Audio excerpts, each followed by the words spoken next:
Assalamualaikum warahmatullahi wabarakatuh. Teman-teman, kembali lagi di channel YouTube saya, Khairun Imam.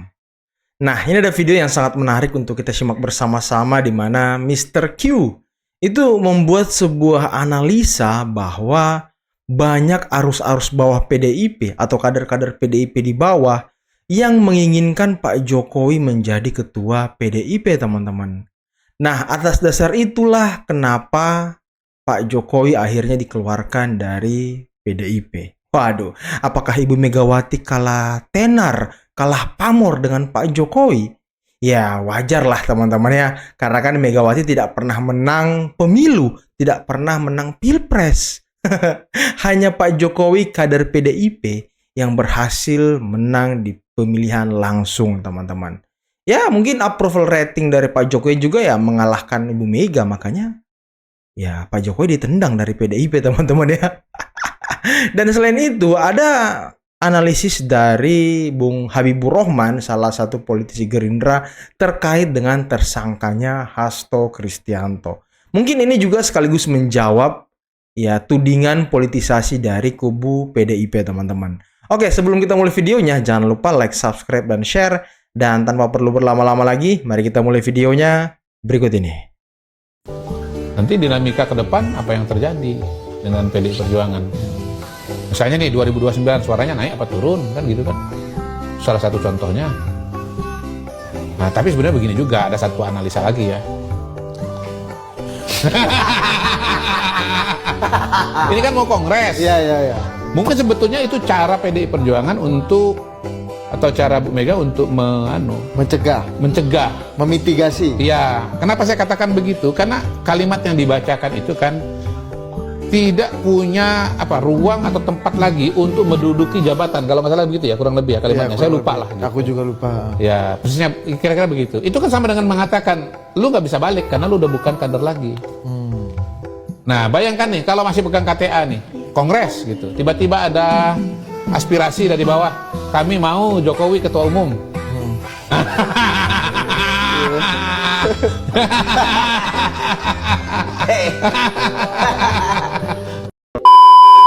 Di PDI Perjuangan itu, setelah Bu Mega itu, kandidat penerus itu cuma dua, Puan dan Prananda.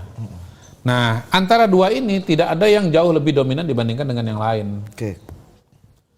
Sehingga kalau nanti tidak ada Bu Mega yang maju sebagai ketua umum, maka kemungkinan PDI Perjuangan itu bisa belah. Nah, untuk menghindari situasi terbelah itulah Bu Mega tetap ada di sana. Gitu. Nah, kalau tidak ada Bu Mega di sana, ada ruang bagi masuknya kandidat ketiga. Kan biasa tuh ya di politik kan, lagi ribut nih A sama si B gitu. Jalan tengahnya apa? Kandidat yang lain. Misalnya nih, siapa nih? Kadin lagi ribut antara siapa? Arsad dengan Anin. Bukan mustahil ya. Nanti muncul nama ketiga sebagai jalan tengah. Sergio ini emang top. Jangan-jangan ini skenario sebenarnya skenario-nya. Dongkrak langit, cawapres jelek, dongkrak langit, ya kan? Sama ada yang ketiga, dongkrak antik katanya. Itu pilpres kemarin. Iya. Untuk Gibran dan Ya. dulu Rano Karno. Jadi gini, sebetulnya kan beliau. PDI Perjuangan itu pada hari ini kan dia kuldesak. Dia jalan buntu dia. Jalan buntu. Bu Mega ini, boleh saya bilang, ini akan jadi ketua umum PDI seumur hidup.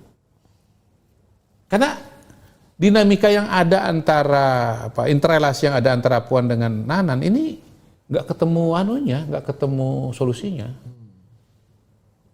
Gitu. Jadi, bayangkan udah berapa tahun nih, isu kompetisi antara dua orang ini bergaung dan dijelaskan oleh Pak Laks dengan sangat gamblang kan, bahkan sampai dapil pun juga dibagi kan, dan saya juga pernah ngomong juga itu.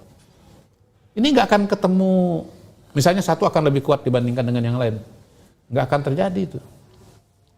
Sehingga Bu Mega akan menjadi ketua umum seumur hidup sebagai sumbat pengaman terhadap potensi meledaknya atau fragmentasi internal PDI Perjuangan. Artinya di balik Bu Mega itu ada ketidakpastian yang sangat luar biasa. Oh, luar biasa. Itu hantu ketidakpastian. Paten. Udah 3 hantu bos. Hantu ketidakpastian. Semua orang dibilang hantu. Nah, ini bukan orang nih, tapi hantu ba- ketidakpastian. Tapi bahasa Inggrisnya specter. Iya. bukan ghost. Apalagi devil gitu kan. Apalagi demit. Oh gitu. Iya. Bukankah eskalasinya sekarang sudah semakin, maksudnya gini, ketika kita tahu belakangan di media sosial eskalasi terhadap misalnya Bambang Pacul, kan tadi Mr. Q bilang kan, Bambang Pacul itu kan ya sebenarnya Puan Maharani. Iya, iya. Iya, jadi sebenarnya mau menyerang Puan Maharani tapi ya kan nggak mungkin. Jadi ya Bambang Pacul aja. Iya. Mudahnya kan begitu kan. Betul. Nah ini kan eskalasinya udah makin naik nih. Iya. Artinya perselisihan terbukanya udah Iya kan makin. paling kan begini nanti kompetisinya itu untuk mengisi DPP. De facto kan Mas Bambang Pacul sudah tersingkir dengan dilepasnya jabatan sebagai ketua Bapilu itu, atau dibagi dua jadinya Bapilu legislatif dan Bapilu dengan eksekutif. Itu kan sebetulnya udah upaya untuk menyingkirkan, memprotoli kekuatan Mbak Puan dan Mas Bambang Pacul. Karena Bapilu legislatif ya Iya. kerjanya 5 tahun lagi nanti ya. Iya. Dan kalau dari pembacaan semacam itu, Bu Mega dengan seperti tercermin dari surat pemecatan itu, berarti sekarang seperti sejalan dengan kubunya Mas Prananda ya, kubunya Hasto. Iya, tapi kelihatannya memang kan Bu Mega sendiri secara pribadi kalau kita tangkap bersama memang dia kan punya sisi, saya mohon maaf pakai istilahnya, mengkultuskan ayahandanya kan. Jadi Soekarno itu akan terus hidup sampai zaman sekarang, segala pemikiran, gagasan dan jadi dia lintas zaman seolah-olah begitu. Padahal kan konteks beda-beda ya. Apa yang Soekarno canangkan sebagai koalisi besar yang namanya Nasakom itu, kan jelas komnya aja udah hilang. Itu kan koalisi besar. Nasakom itu kan gagal mempersatukan para pemimpin kan, elit kan. Itu kan koalisi besar sebetulnya. Nah Mega seolah-olah mengacu itu gitu ya. Tapi komnya udah nggak ada, oke lah. Berarti PDIP harus jadi leaders dari koalisi besar sebagaimana yang dilakukan oleh ayahandanya. Nah, psikologi seperti ini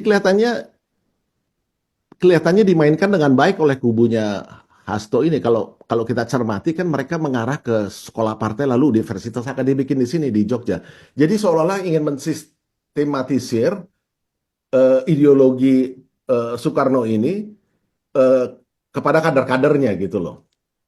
Jadi dilembagakan gitu. Ya barangkali ini baik, tetapi hati-hati kan bagaimana membatasi satu ideologi dalam konteks perkembangan zaman ini kan sangat berbahaya ya. Secara tidak sadar menjadi ideologi yang tertutup karena interpretasinya harus datang dari lembaga ini kan. Sangat berbahaya. Di luar dari yang ini berarti tidak valid gitu kan. Seolah-olah jadi begitu kan. Tentang Soekarnoisme ini. Jadi ada kita sebutlah mainan yang diarahkan ke sana yang membuat dia juga melihat sesuatu yang lain di masa depan. Dan saya kira Ahok juga lagi akan diarahkan ke sana kan mengurusi yang disebut sekolah-sekolah atau lembaga pendidikan ini. Dan Hasto dengan doktoral yang soal Soekarno yang 2 doktoral itu juga menambah kredibilitas dia di mata Ibu Mega bahwa dialah penerjemah Soekarnois yang sejati. Jadi ada hal itu juga gitu loh. Ingin melembagakan Soekarnoisme dalam konteks hari ini. Namun rasanya menurut saya ada bahayanya ya. Kalau itu dianggap sebagai ideologi secara tidak sadar sebagai ideologi yang tertutup. Karena interpretasinya harus datang dari lembaga ini. Nah ini berbahaya menurut saya. Anak ideologi Soekarno itu nggak bisa dibatasi. Dan dalam konteks ini, kalau dari perspektif Bang Yosef, bahkan Jokowi pun sebenarnya bisa dilihat sebagai manifestasi dari anak ideologi Soekarno untuk zaman now gitu ya. Bang Yosef kan pernah menyatakan begitu ya, bahwa to some extent Jokowi itu justru lebih cocok gitu dari segi pemikirannya, langkah-langkahnya. Bisa dijelaskan lagi nggak Bang? Oh jelas dong. Dari keberhasilan membangun koalisi 82%, itu kan sebetulnya bentuk Nasakom tanpa komnya ya, yang versi zaman now kan berhasil. Lalu visi Indonesia Emas 2045. Ini kan Pak Jokowi ingin, kan Soekarno berhasil membangun jembatan dengan proklamasinya gitu loh. Tapi kan cita-cita dalam pembukaan khususnya alinea keempat itu kan masih harus diwujudkan. Dan ini sudah dirumuskan 100 tahun Indonesia merdeka. Seperti ini loh jalannya yang kita sempat bahas dalam 4 tahapan itu dengan berbagai transformasinya, sosial, ekonomi, dan tata kelola. Itu kan sudah ada. Jadi jelas sekali bahwa Jokowi adalah yang paling mendekati Soekarno dalam konteks zaman sekarang. Beliau yang bisa menerjemahkan itu. Ya, pertama kita tentu menghormati keputusan KPK dalam menjalankan tugasnya apapun itu, termasuk dalam kasus ini menetapkan Pak Hasto sebagai tersangka. Karena itu merupakan salah satu dari tupoksi mereka. Di sisi lain kita juga harus menghormati ya hak-hak Pak Hasto untuk melakukan pembelaan diri, termasuk melakukan langkah-langkah hukum, termasuk membuat berbagai macam bantahan ya. Jadi yang namanya tuduhan dan yang namanya bantahan itu kan sama-sama harus dibuktikan. KPK melalui jubirnya saya juga dengar sudah menyampaikan badan bantahan, tapi at the end ini kan kita kembali saja ke meja hukumnya.